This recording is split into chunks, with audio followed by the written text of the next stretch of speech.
The new Jeff is actually way more interesting and skill-based than the old Jeff. Let me explain why. I want you to imagine how you would react if you were to read a patch note for Marvel Rivals that said this.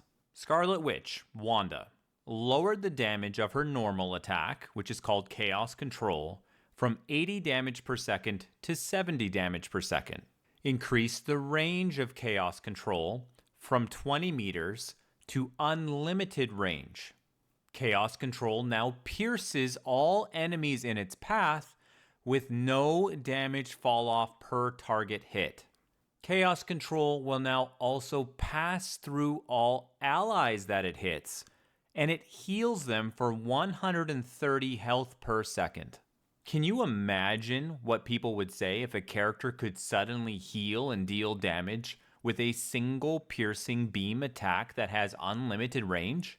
You just hold it down, shoot it into the crowd, heal a few teammates, and do solid damage to a few bad guys.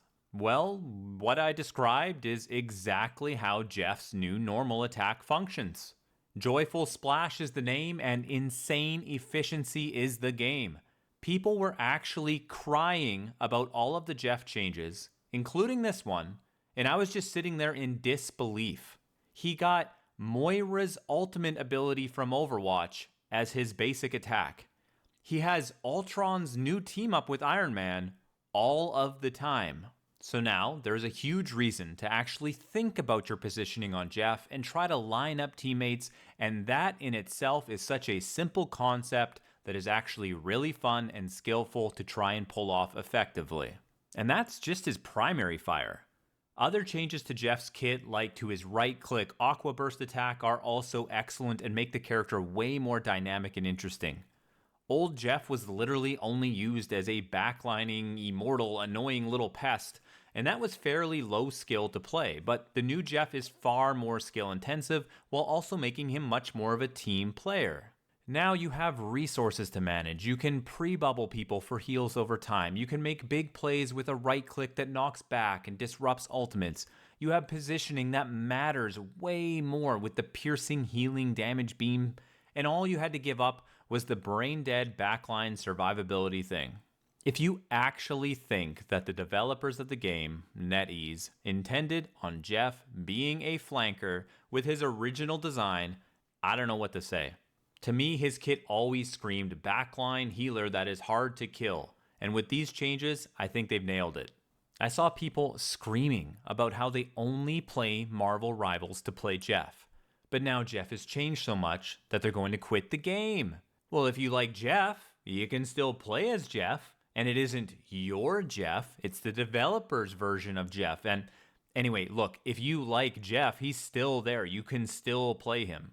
I saw players bitching that because the rest of us are just so unskilled at the game that we cried about how hard he was to kill, and this whole thing is our fault for being shit at the game. Boo-hoo. You think these changes were because of that, and not because the devs pictured their own creation as using a different playstyle?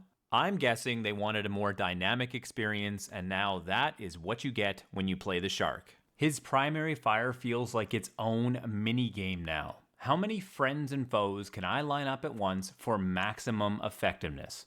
Can I do 390 healing per second while also doing 210 damage per second? It's possible, and it's fun, which is the point of the game. You could spectate old Jeff games and never see people even use Joyful Splash. They were too busy flanking, and it doesn't self-heal, so you would never see them use it. But now it's powerful and fun, and honestly, a huge W for the character. Do you have any idea how many Jeff knockback clips that we're going to see from him using his right click now? Pushing people off edges, interrupting ults, throwing people back through portals, owning enemy divers. The ability is a treat to use now, and it actually requires some anticipation and thought to use it. Instead of just praying that someone steps on the bubble at the right time or you bump them backwards, you have real control now. And 3 knockbacks in a row to send someone flying backwards is fun. Speaking of the bubbles, they're still good. It's not instant max health spam heals anymore. His burst healing has been reduced, but 30 health per second heal is significant, and you can still place bubbles in spots beforehand and let the recharges start early. Again, anticipation of incoming damage is a skill to learn, and you can bubble someone before they get hit to start the heal over time. This includes yourself. If you bubble yourself and dive, submerge, whatever, that's a solid 65 health per second of health regeneration. I'm a big fan of the skill and accuracy required to accurately shoot the bubble exactly where you want it from a far distance away. And now with the AoE healing beam and the AoE heal over time bubbles, the new Jeff can output a lot of constant healing from a long ways away. Enemies will now see Jeff from a distance and know that he is pumping those heals, and they'll try to react to the threat, but he's still a really tough cookie to crack. Like I said, 65 health per second of self-healing, and he can still submerge for a solid 6 seconds at a time. Now that you're actually playing with your team, 6 seconds should be all the time that you need to shake a diver or get some help from someone else. His right click provides more utility and space, and you don't need to land every right click when you can pressure enemies with your left click primary fire as well. The character is just way more complete and interesting to play. You can outplay people while being on the ground and not just right-click, bubble, submerge, spamming like some brain-dead robot. If people think Jeff is easy to kill now, they are mistaken. Did they also miss the additional 20% damage reduction for critical hits that was added? That's a big deal.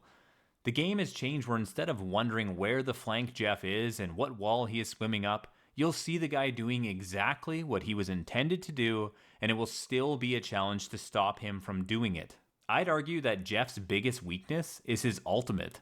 It's a risky play to make no matter how you cut it, and quite often it feels like a mistake when you pull the trigger and do it. If you whiff entirely, you're dead. Even if you land it on someone, it can be extremely low value. When you go to use it, you're removing yourself from the fight, and now that you're an effective team player and healer, you better squeeze some value out of it, because when you disappear, your team is kind of relying on you, and now you're gone.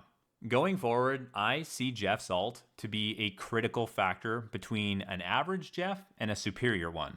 I wish the ult was better defensively for swallowing allies to heal and shield them, but it's practically impossible to make a big play versus many different team compositions. The ultimate giving over health now, or shields, or whatever you want to call it, is a benefit. It's awesome. It helps. But I still think that one day we're going to see a full rework of Jeff's ultimate. I think he could be one of the first characters that actually really needs it. It just doesn't exactly fit the playstyle of what's going on with Jeff. It's super unique and cool, but it's not always functional as a support character. Long story short, I think the new Jeff is a much more entertaining character to play and has a much higher skill cap in order to achieve peak Jeff. He has gone from a character I didn't really play much to a strategist that actually involves strategy, and that I do want to play. I stream almost daily at twitch.tv/Sylvis66. I will be testing and trying a bunch of Ultron on release, of course, and trying to assess where he actually sits in the meta. Let me know in the comments what you think of the new Jeff, and I appreciate you watching my video. Take care, everybody.